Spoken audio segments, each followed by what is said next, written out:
गुमान है। एक छोटी सी बात मेरी याद आई, जितने भी बच्चे बैठे हो तुम्हारे लिए ये बात, एक बार बेटा पानी अभी रोक दो, 2 मिनट रोक दो बेटा, 2 मिनट रोक दो, अभी पिला देना, कोई बात नहीं। मेरी कन्या भवानी माँ बहुत सुंदर पढ़ाई करे, बहुत अच्छी मार्क्स से जल्दी जल्दी डिग्री लेके डॉक्टर बनेगी। क्या बनेगी जल्दी बोल, आज मौका है, जल्दी बोल दे क्या बनना है। सोचा नहीं कुछ भी, बस 10th कर रही है। चल बेटा कोई बात नहीं। एक बार एक बूढ़ी माँ, बेटे की नई नई शादी हुई, वीडियो बना रहा हूँ, माँ रोज झांक के देखे। जब शादी नहीं हुई थी तो बेटा मेरे पास सोता था। माँ ने भी समझ लिया अब शादी हो गई तो बहू के कमरे में जाएगा, लेकिन माँ आस लगाने लगी, अरे मेरे पास सोए बेशक ना, पर मुझे अपने 10 मिनट तो देगा ना। जहां तो पूरी रात मेरे पास सोता था, लेकिन आज 10 मिनट भी नहीं है इस माँ के लिए। एक दिन माँ ने कमरे में जाते हुए बेटे को रोका कि बेटा, कि हाँ। बोले तेरे पास 10 मिनट भी नहीं है 24 घंटे में से माँ के लिए। बोली माँ तुम्हें पता है मैं सवेरे 5 बजे जाता हूँ, रात को 11 बजे आता हूँ, अब तुम ही बताओ तुम्हारे पास बैठूं या सोऊं या मैं नौकरी करूं। बोली बेटा बात तो सही है, लेकिन वो समय याद कर जब तू नौकरी से आता था, मेरी गोद में लेटता था और कहता था कि माँ तेरी गोद में लेट कर पूरे दिन की थकान खत्म हो जाती है। आज क्या वो माँ नहीं रही? बेटा कहने लगा कहना क्या चाहती हो? बोले कि मैं ये कहती हूँ कि जब तुझे मेरे से मोहब्बत नहीं तो मेरे दूध का कर्ज दे दे।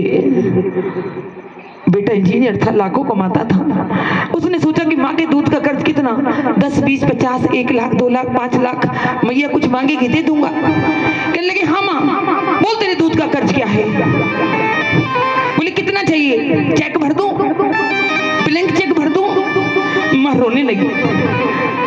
माँ बेटे के पैरों में बैठ गई, कहना बेटा मुझे पैसे की नहीं, मुझे तेरी जरूरत थी और तू मेरे दूध का कर्ज उतार देगा? बोले हाँ उतार दूंगा। बोले कि ठीक है तो तू एक काम कर, आज की रात मेरे पास सो जा, तू केवल एक रात मुझे दे दे, मैं समझूंगी मेरे दूध का कर्ज उतर गया। बेटा पत्नी के पास गया, कहने लगा सुनो एक दिन की बात है, ये बुढ़िया का रोज रोज का जो चक्कर है खत्म हो जाएगा, मैं इसके दूध का कर्ज उतारना चाहता हूँ और आज की रात मैं अपनी माँ के पास सोऊंगा। पत्नी ने थोड़ा बहुत मुंह बनाया, इधर उधर गुस्सा किया, लेकिन बात एक रात की थी। 9 बज गए, 9:30 बज गए, 10 बज गए, माँ राह देखने लगी, मेरा बेटा आज तो मेरे पास सोएगा। कहने लगा कि आज की रात तो मेरा बेटा, बुढ़िया बहुत खुश कि आज तो पूरी रात मेरा बेटा मेरे पास रहेगा। उसने भगवान के सामने हाथ जोड़े, कहना भगवान कुछ ऐसा कर दो कि मेरे बेटे को अकल आ जाए, कुछ ऐसा कर दो। भगवान ने कृपा की, माँ और बेटा दोनों एक चारपाई पर लेट गए। बेटा थका हुआ था, माँ से चिपट कर सो गया, क्योंकि उसे पता था एक ही रात की तो बात है। बुढ़िया ने एक बार भी आंख बंद नहीं करी, क्योंकि वो तो घड़ी देख रही थी कि अब 4 घंटे रह गए, अब 3 घंटे रह गए, अब 2 घंटे रह गए, और केवल आज की रात मेरे पास है, कल से तो ये मेरे पास आएगा नहीं। माँ ने सोचा, माँ ने ध्यान लगाया भगवान का, भगवान ने प्रेरणा दी। माँ ने कहा कि बेटा केवल तू आज की रात तो मेरे पास है, मुझे 1 गिलास पानी ला दे। बेटा उठ के गया। बेटे ने भी सोचा कुछ ही टाइम की तो बात है, माँ कहती है तो पानी ला दो। पानी लाया, माँ को दिया और बेटा करवट लेके सो गया। माँ ने बहुत देर तक गिलास को देखा और इतनी ज्यादा डूब गई उस पानी में, प्रेम में, कि वो सारे पानी का गिलास चारपाई पे गिर गया। बेटे की आंख खुली, बोली माँ ये क्या किया तूने, अब मैं कैसे सोऊंगा? बोली बेटा कैसे भी सो, आज की रात तो तुझे मेरे पास सोना है। कहने लगी बेटा मैं गीले में हो जाती हूँ तो सूखे में आ जा। बेटा सूखे में हो गया। मात्र 2.5 घंटा बचा।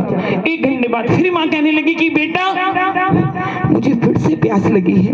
बोली माँ क्यों परेशान करती हो, तुम्हें पता नहीं सवेरे मुझे ड्यूटी जाना है।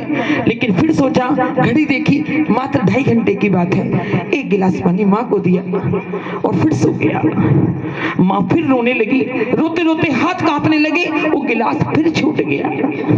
फिर बिस्तर गीला हो गया। बेटा फिर उठ के बैठा, माँ ये क्या करती हो? मैंने तो गलत ही तुम्हें कमिटमेंट किया कि मैं आज की रात तुम्हारे पास सोऊंगा, तुम्हें तो सोने की भी तमीज नहीं, अब बताओ मैं कैसे सोऊं? माँ कहने लगी बेटा तू सिरहाने हो जा, मैं गीले पायते की तरफ लेट जाऊंगी, तू ये पैर मेरी पीठ पर रख ले, लेकिन तू मेरे पास सो जा। मात्र 1 घंटा रह गया दिन निकलने में, क्योंकि सवेरे 4 बजे ब्रह्म मुहूर्त होता है। अब 4 बजे के बाद तो बेटा जाने वाला था। बेटा सो गया, माँ एक एक पल देख रही है, एक एक तारा गिन रही है कि आज के बाद तो बेटा मेरे पास सोएगा नहीं।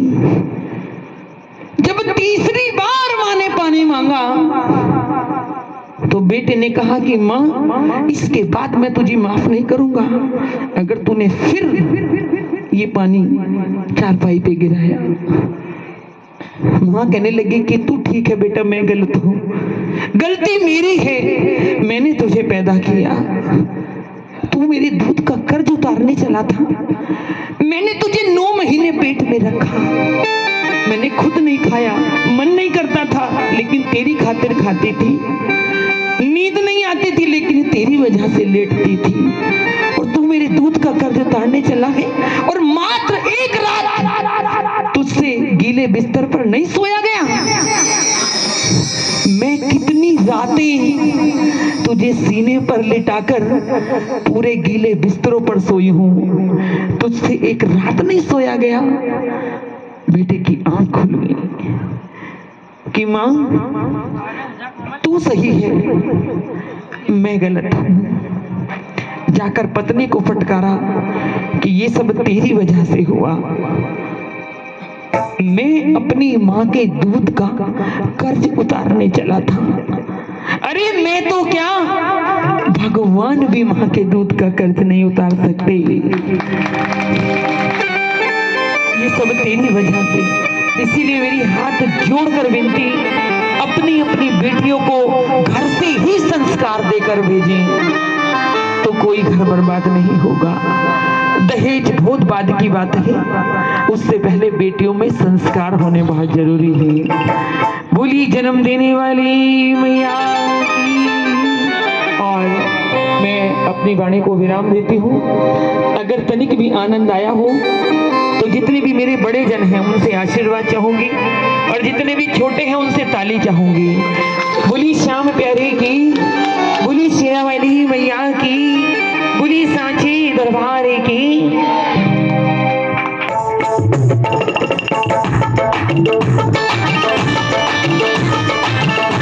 समय देखते हुए झांकी भी तैयार।